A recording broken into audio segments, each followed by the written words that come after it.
Vivien Halas, ladies and gentlemen. Big round of applause.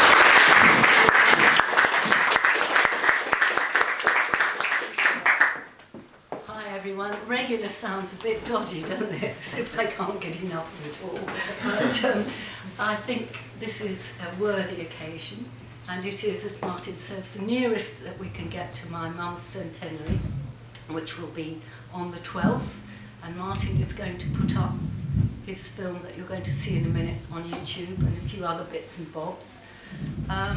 Also, on her birthday, if you go along to Canary Wharf, the screen there is going to be showing some of her films on a sort of continuous loop.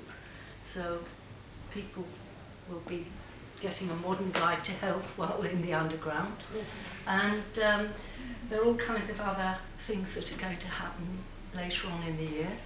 But right now, I think it's very nice to show the film that we've done introducing Joy for people who didn't know her.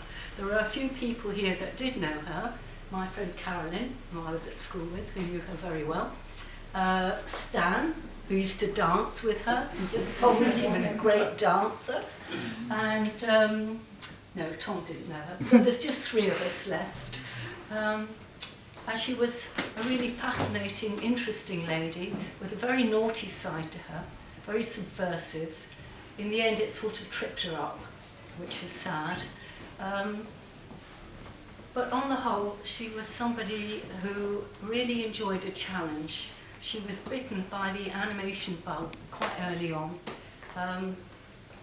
She wanted to go to the Slade. In fact, she got a place at the Slade. She couldn't go because she had to earn a living. Her parents couldn't support her through that. They said, well, you've been to art school, you know, come on, time to earn some money for the family. The story, in fact, is all in this book. I urge you, if not to buy now, but at another time. It's her story, and there's some very nice essays by people like Claire Kitson and Brian Sibley, Jez Stewart. Jez is, some of you, he did a very good talk on George Dunning a few months ago, which is on the YouTube channel, so he's a friend of Animation Club as well. He's the curator for animation and non-fiction at the BFI, so he knows a lot about it. Paul Wells, who we know, and a few other people, Jim Walker. So it's quite a nice book with lots of illustrations in it, and a lot of her work, because she wasn't just an animator, she was also she illustrated, she was an artist, she wrote scripts, she did everything, including being a mother. And of course, her best known film that we're not going to see anything of tonight is Animal Farm, which, if you look out for it, is promised to come out on HD later in the year. Wonderful. So until then, maybe we could see a few films. Absolutely, absolutely. If anyone wants to ask me about Joy, do, but I think it's better to watch the films and see the work. Great, we'll do a Q&A a bit Yes. later. Before we do, I'm sure Vivien will sign a copy of the book. I do hope some of you will buy a copy either tonight or through the website. Well, there's only a couple left, actually, because people have just bought some. Oh, really? What, Yeah, in it? Yeah. Oh, you mean now, tonight? Yeah, oh, that's yeah, fantastic. Yeah. So there's only a couple left. Oh, okay, so two left, ladies and gentlemen. 2 going. Yeah. What else can I say? I thought we'd start with an ode to Joy, and then what were you going to show, Martin? I've got my little list. Or should we just surprise people? Well, no, why don't I say Radio Ructions. Ah, now that's a good one. That was made for, well, you'll see, it's, there's one called Train Trouble, which was originally, I think, about 6 minutes long. It's for Kellogg's Cornflakes. And this one was found by a collector who sent me a really scrabby little film thing, because he didn't want to part with the actual film. And I persuaded him to send me the can, and I got it transferred. So I don't think anyone's seen it. It wasn't shown at the Barbican or anywhere. So we have an exclusive tonight. So this is a first since it was made.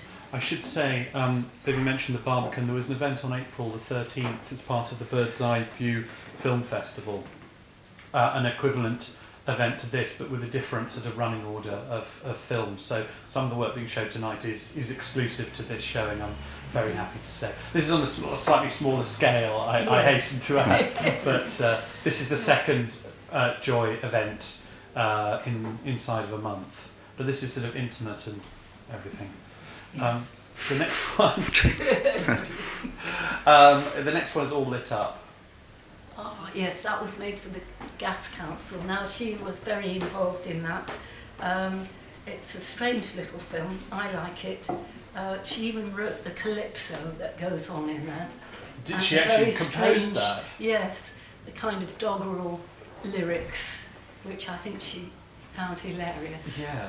So, I mean, I think you just have to see them, really. Yeah. They made a lot of films. Well, she got sort of stuck making these sponsored films. My dad was off making Moving Spirit and things like that, history of the cinema, more auteur films.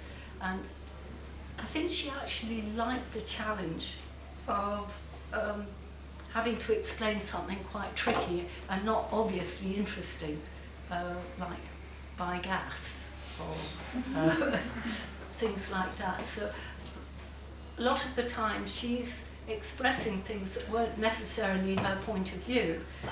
They're very sort of stereotypical views of a woman's role in society, if you like. You'll see in Martin's film that's well explained. It's first of all a woman doing her duty in Modern Guide to Health that we'll see.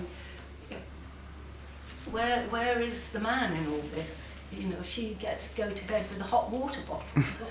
It's all a little bit lacking in I don't know what. It is an amazing film. Yes, but it's got several different styles in it. I find it really fascinating.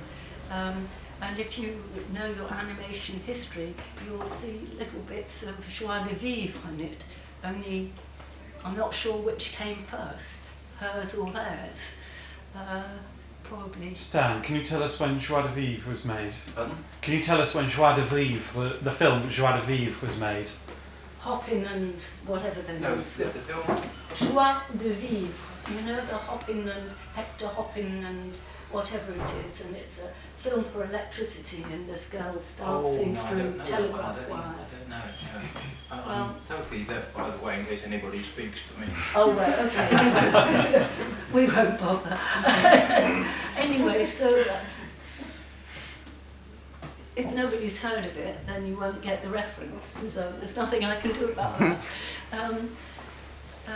What else can I say about these things?